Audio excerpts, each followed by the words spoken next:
Continuando con la materia, el día de hoy veremos el contrato administrativo y les dejo un tutorial que espero puedas ayudarlos y satisfacerlos si es que se hayan quedado con alguna duda. Uno de los elementos más importantes dentro del derecho administrativo y de la administración pública en general es el contrato administrativo. Para ello veremos algo respecto a su definición. Bueno, para empezar, el contrato administrativo experimentó una evolución adaptándose a las necesidades constantes del Estado. Hoy en nuestro país, el contrato es el camino jurídico público por donde transita el cambio como categoría jurídica peculiar del derecho público.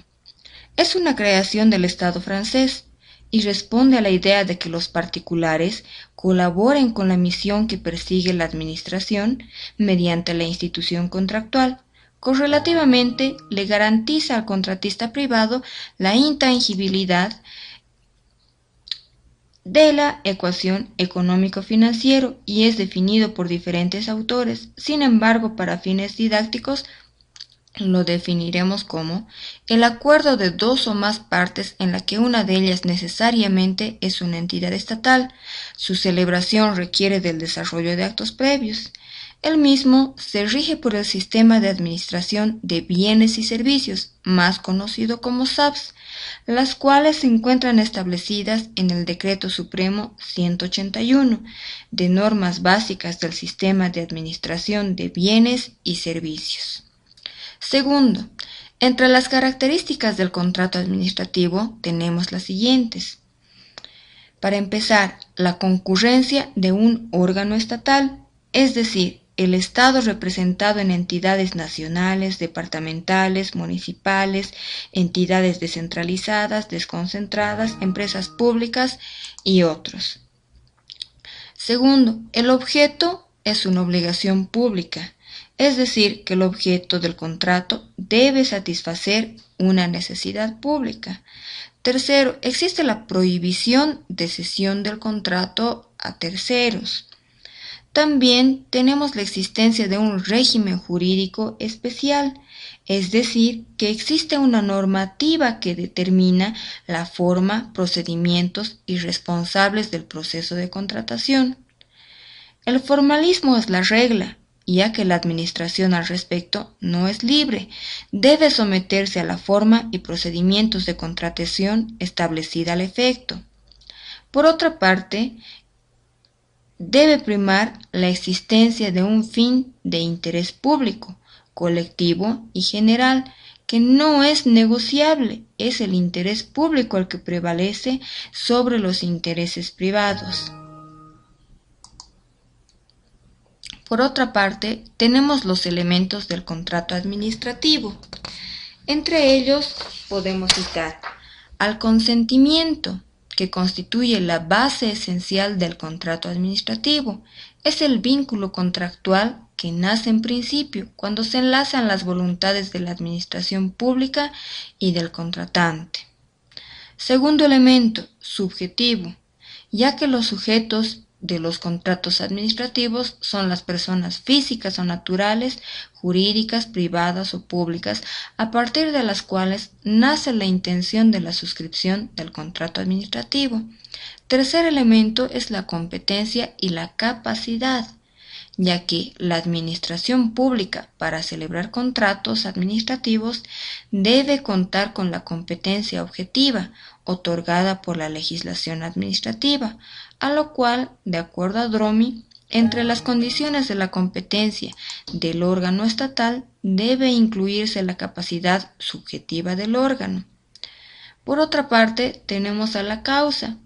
En todo el derecho público, el motivo es la satisfacción de una necesidad colectiva, concreta, de un modo directo o indirecto.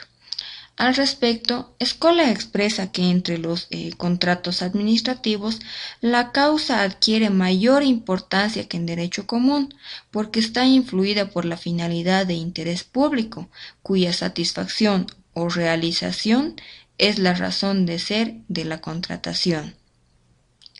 Por otra parte, tenemos al objeto, que de acuerdo a Dromi, son las cosas o servicios que son materia de obligaciones.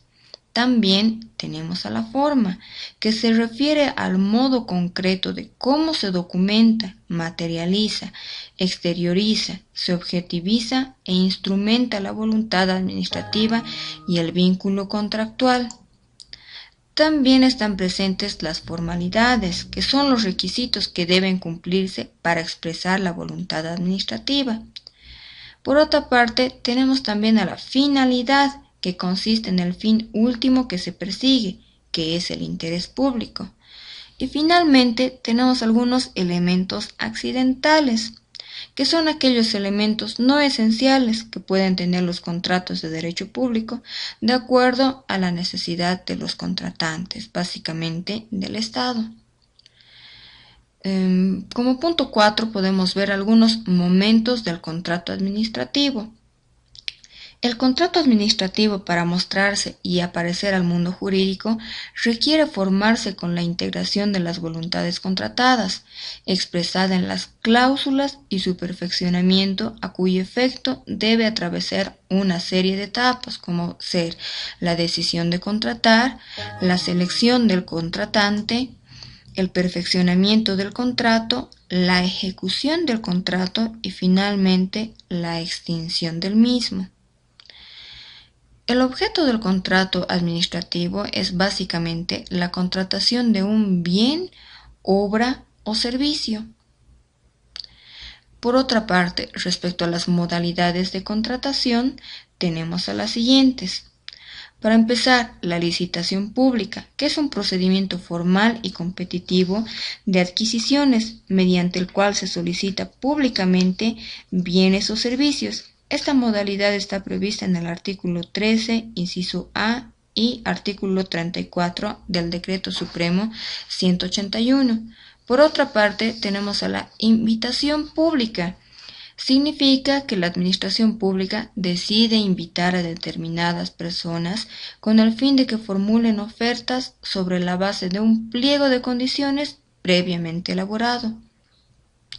También tenemos las compras y contrataciones menores, que son aquellas que se realizan en forma rutinaria, ágil y funcional. Tenemos también a la contratación por excepción, que son aquellas que proceden de las contrataciones interadministrativas, asesores y empresas especializadas. Por otra parte, también existe el concurso público, el cual permite elegir a quien reúna la mejor aptitud técnica, científica u otra que sea necesaria. La misma es aplicada en los contratos intuito persona. También tenemos las contrataciones con financiamiento externo.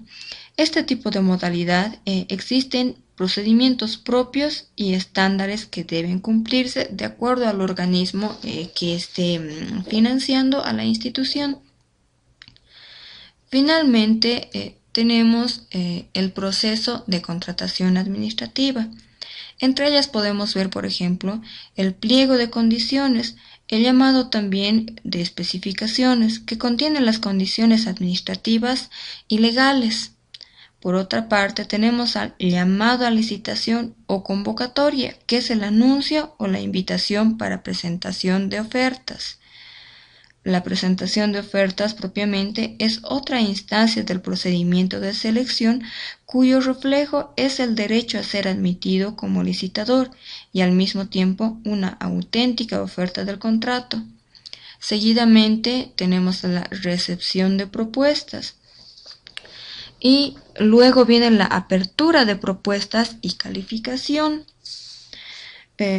Seguidamente tenemos a la adjudicación propiamente, que de acuerdo a Barra señala que es el acto administrativo en virtud del cual el órgano competente de la administración licitante elige dentro de los oferentes admitidos aquel que ha presentado la oferta con derecho a ser calificada como la más conveniente.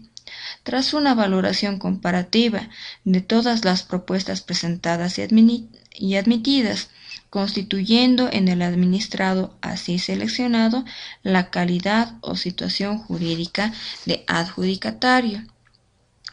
En algunas situaciones también podría presentarse, digamos, la impugnación. Y seguidamente la suscripción del contrato, luego de la adjudicación, por supuesto, ¿no?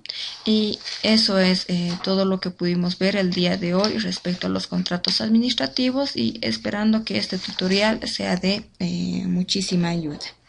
Gracias.